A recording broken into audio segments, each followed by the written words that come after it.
Good evening students, welcome to SRS IAS and law academy. आज की जो हमारी करंट अफेयर की क्लास होगी वो साइंस एंड टेक के बारे में होगी और आज का जो हमारा टॉपिक है वो है large Hadron collider.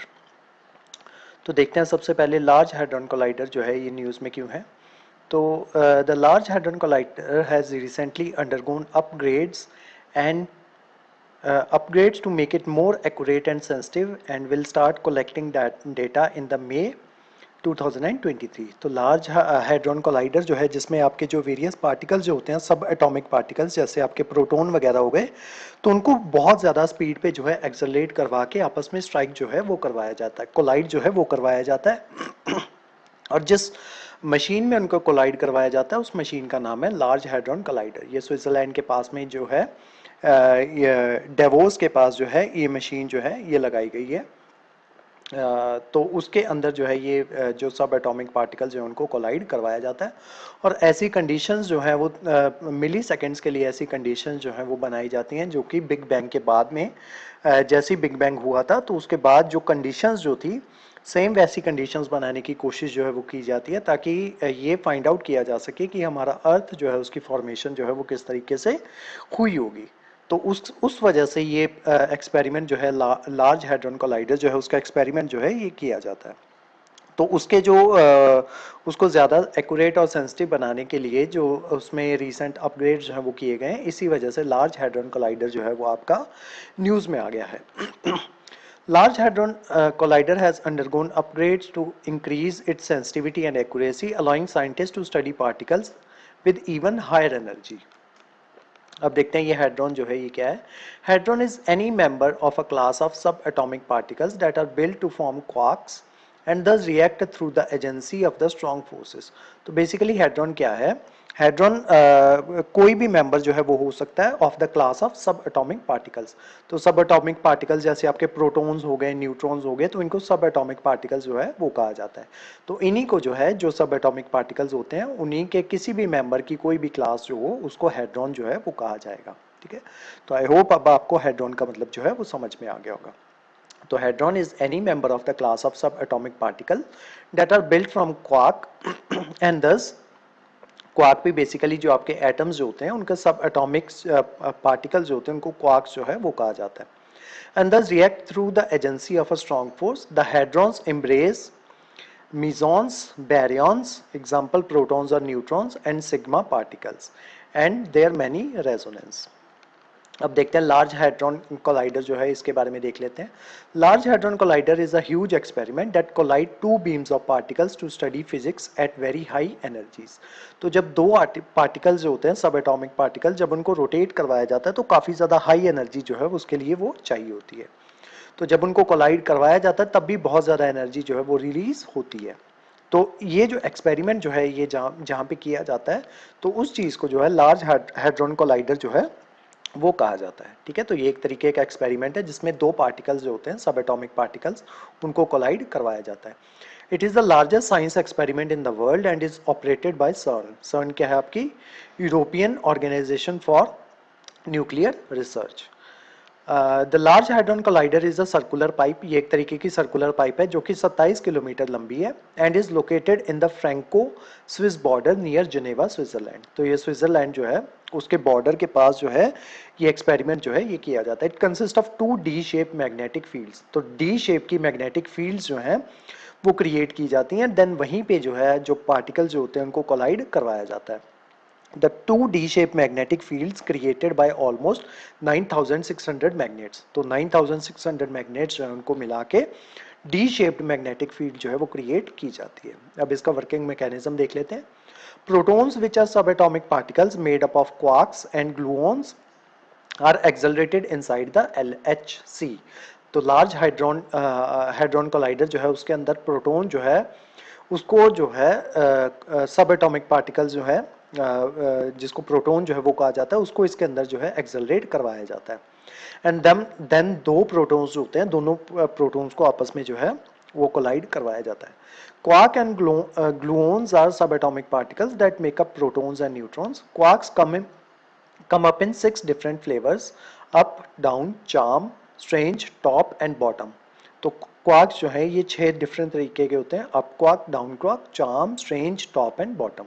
Gluons are the particle that glue quarks together. तो जो ये क्वार्क्स होते हैं इनको जो ग्लू आपस में जो जोड़ के रखता है वो पार्टिकल कहलाते हैं gluons. Inside proton and neutron through the strong nuclear force. So strong nuclear force के थ्रू जो जो इन पार्टिकल्स को जोड़ के रखता है उनको ग्लूऑन्स जो है वो कहते हैं। Protons are not only the particle that accelerate in the ये आपका LHC। तो सिर्फ प्रोटॉन्स जो होते हैं उन्हीं को इसमें एक्सेलरेट नहीं करवाया जाता। By switching the direction of magnetic field rapidly the protons can be accelerated through the beam pipe. तो जो मैग्नेटिक फील्ड की डायरेक्शन जो है उसको बार बार जो है स्विच किया जाता है ताकि जो प्रोटॉन्स जो है उनको एक्सेलरेट करवाया जा सके।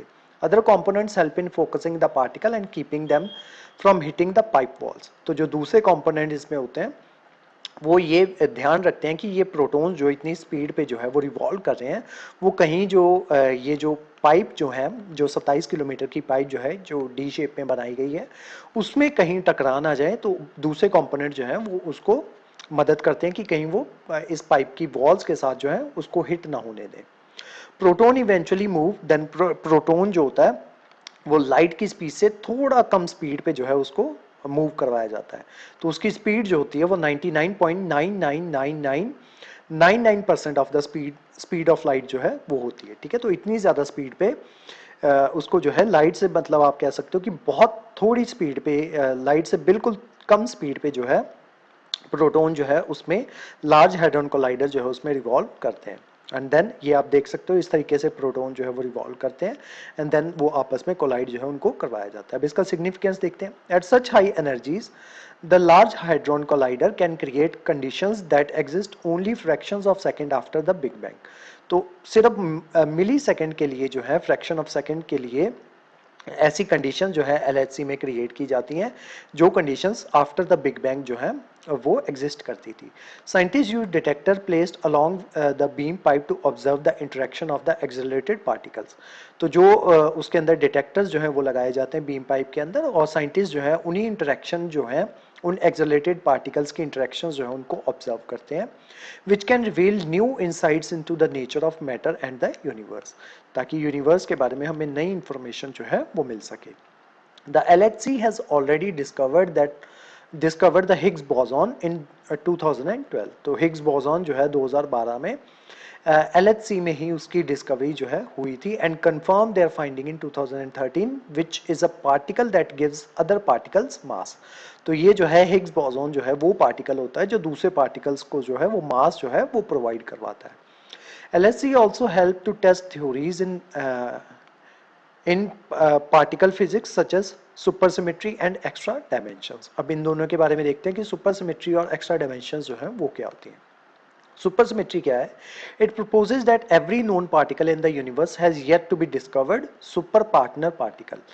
कि supersymmetry का ये कहना है कि जितने भी particles जो हैं हमारे यूनिवर्स में डिस्कवर हो चुके हैं उनके साथ में एक पार्टनर भी जो है उनका एग्जिस्ट करता है जो अभी डिस्कवर नहीं हुआ है। ठीक है, तो सुपर सिमेट्री का क्या कहना है कि जितने भी हमारे नोन पार्टिकल्स हैं यूनिवर्स में उनके साथ एक yet to be discover super partner exist करता है जिसको सुपर पार्टनर पार्टिकल जो है वो कहा जाता है। ठीक है, लेकिन अभी उसका डिस्कवर होना जो है वो बाकी है। उसी के साथ एक्स्ट्रा डायमेंशन जो है वो इस चीज की बात करता है। ये प्रपोज करता है that universe has more than 3 dimensions of space and 1 dimension of time. कि हमें जितनी नॉलेज है उसके अकॉर्डिंग हमारी नॉलेज के अकॉर्डिंग जो स्पेस है उसकी 3 ही डायमेंशंस होती हैं। ठीक है, जिसको आप एक्स एक्सिस, वाई एक्सिस और जेड एक्सिस से रिप्रेजेंट करते हो। तो वो स्पेस जो है उसकी 3 ही डायमेंशन जो है वो एग्जिस्ट करती हैं और टाइम जो होता है उसकी एक ही डायमेंशन जो है वो एग्जिस्ट करती है। तो बेसिकली जो टाइमलाइन की थ्योरी जो आपकी वेरियस मूवीज़ हो गई जैसे मार्वल्स की मूवीज़ में जो टाइम डायमेंशन की थ्योरी जो है वो दी जाती है उसी थ्योरी की बात जो है एक्स्ट्रा डायमेंशन जो है वो करता है। उसका कहना है कि सिर्फ 3 डायमेंशन स्पेस की जो हमें पता है सिर्फ वो डायमेंशन एग्जिस्ट नहीं करती, उसके अलावा भी और भी डायमेंशन जो है जो एग्जिस्ट करती हैं और उसी के साथ साथ जो टाइम की एक डायमेंशन जिसके बारे में हमें पता है उसके अलावा भी टाइम की और डायमेंशन जो है वो एग्जिस्ट करती हैं। तो यही है आपका एक्स्ट्रा डायमेंशन का मतलब। तो आज की जो हमारी क्लास थी वो हेड्रॉन कोलाइडर के बारे में थी, लार्ज हेड्रॉन कोलाइडर के बारे में, कि उसमें जो नए एलिमेंट्स जो हैं ज़्यादा सेंसिटिव एलिमेंट्स जो हैं उसमें इंक्लूड किए गए हैं, ताकि साइंटिस्ट जो है वो यूनिवर्स के बारे में और खोजबीन जो है वो कर सकें। इस क्लास के जो नोट्स हैं वो आपको सेंड कर दिए जाएंगे हमारे टेलीग्राम चैनल पे, और जो हमारे वेरियस व्हाट्सएप ग्रुप्स जो हैं वहाँ पे बेस के नोट्स हैं वो आपको सेंड कर दिए जाएंगे। उसके अलावा हमारे वेरियस कोर्सेज के बारे में इंफॉर्मेशन लेने के लिए आप स्क्रीन पे दिए नंबर पे कांटेक्ट कर सकते हो। तो आज की जो हमारी क्लास थी वो यहीं तक थी। Thank you so much.